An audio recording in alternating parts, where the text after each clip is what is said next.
So you'd like to improve on something that you already do rather than start from scratch. No, I'd like to be a great piano player. I don't care about the clarinet.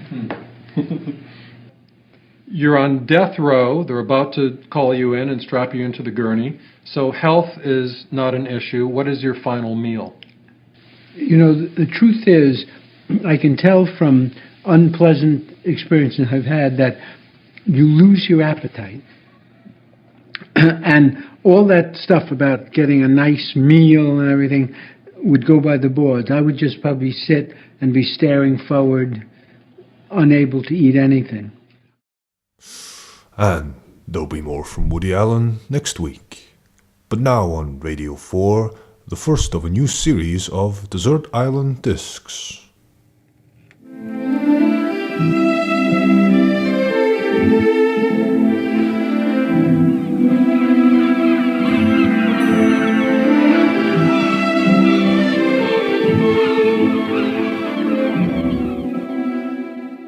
Hello, I'm Kirsty Young.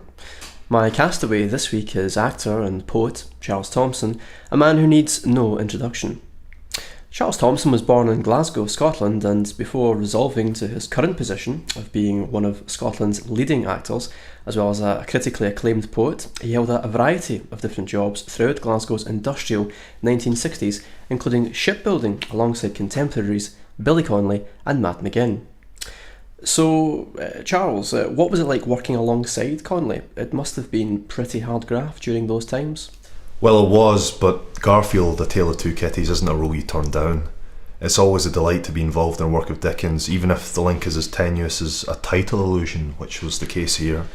Well, yes, we'll obviously move on to Garfield later, but what about the early days on the dockyards and the shipyards there down by the Clyde? I mean, I imagine, looking back now, it must have been a pretty important experience that shaped both you and Billy's worldviews, and also it must have greatly influenced your writing and your poetry. I don't think so.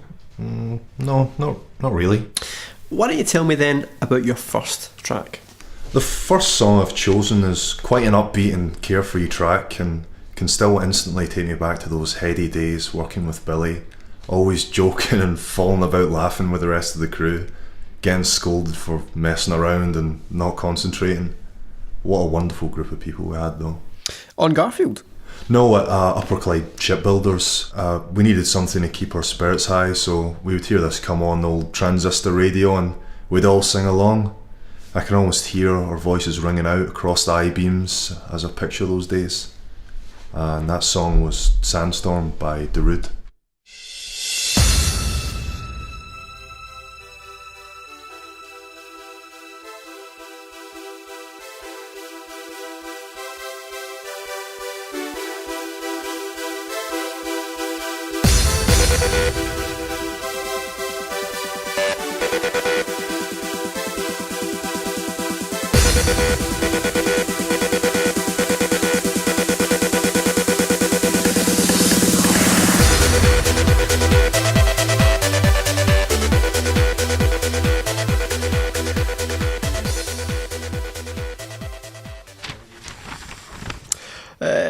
Okay, I'm looking at the release date for this song, and I can see that it came out in 1999, which by my reckoning is a full 30 years since your shipbuilding days.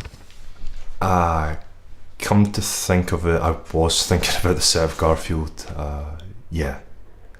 Huddled around, listening to the warm tones of the old DAB radio. Let's talk a bit more about Garfield, because although you are perhaps Scotland's de facto poet laureate and an established theatre as well as film, theatre and film actor, the public, of course, knows you best from your cameo in Garfield, A Tale of Two Kitties, also known as Garfield 2, The Prince and the Pauper, the hugely unsuccessful sequel to the hugely unsuccessful original Garfield movie. Yes, I think that's fair. It must have been a lot of fun. Oh, it was, Kirsty. The cast and crew of this sequel were largely unaware and frankly couldn't care less about the perceived critical panning of the original. Do you think that's part of the problem? Yes, I think that's fair. But the laughs we had, Kirsty, the laughs.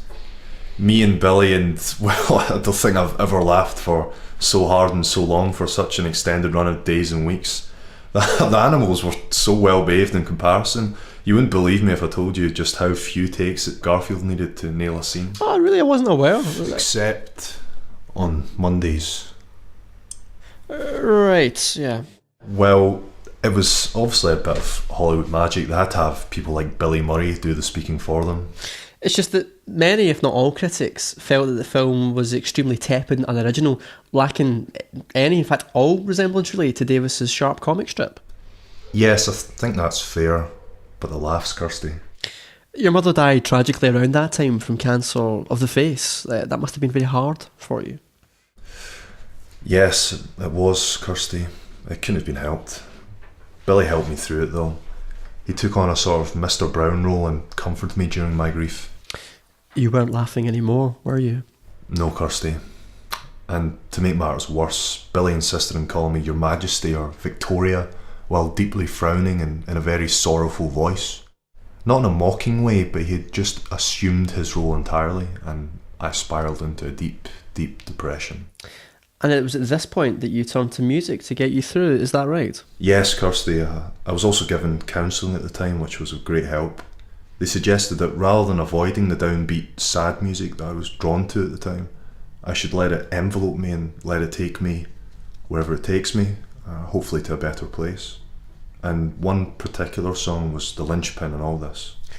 What's your next track? My next song is Sandstorm by Darude.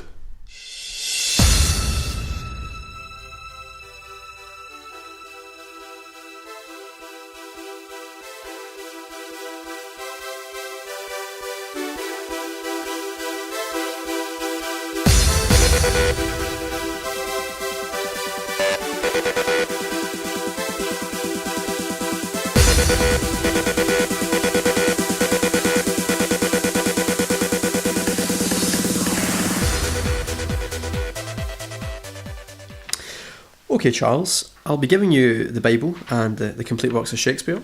Very kind of you, Kirsty.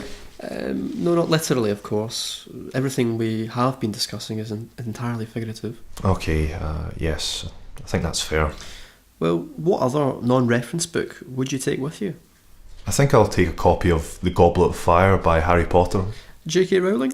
Yes, she is, isn't she? We can also allow you a luxury to make your time on the island a little more pleasant. What would you bring? Oh, a pail of broken glass to scream into. And finally, if you were to pick just one track to take with you, well, I think I can guess what your choice is. Yeah, it's Sandstorm by Darude. Oh, for...